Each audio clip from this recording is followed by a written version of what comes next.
ทานรู้หรือยังว่า e-shopping เป็นหยัง e-shopping เป็นเว็บไซต์ขายสินค้าที่ได้คุณภาพบ่ว่าจะเป็นสินค้าอิเล็กทรอนิกส์เช่น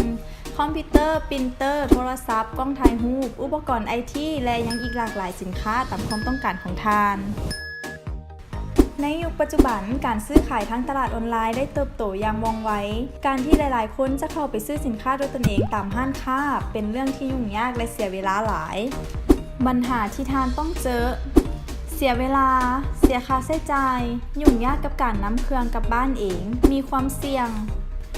ปัญหาเหล่านี้จะหมดไปถ้าทานคิดถึงพวกเราเพียงแต่ทานกดเข้ามาที่เว็บไซต์ e-shopping.la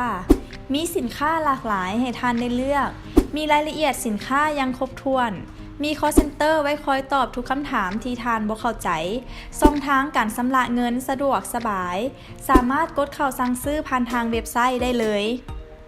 นอกจากนี้เรายังมีแอปให้ทานได้สั่งซื้อผ่านทางมือถือ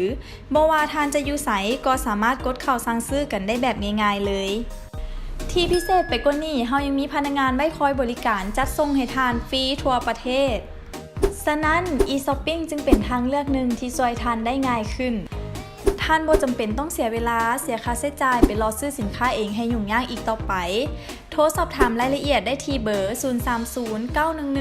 030-911-9999 หรือกดเข้าสั่งซื้อสินค้าได้ที่เว็บไซต์ e-shopping.la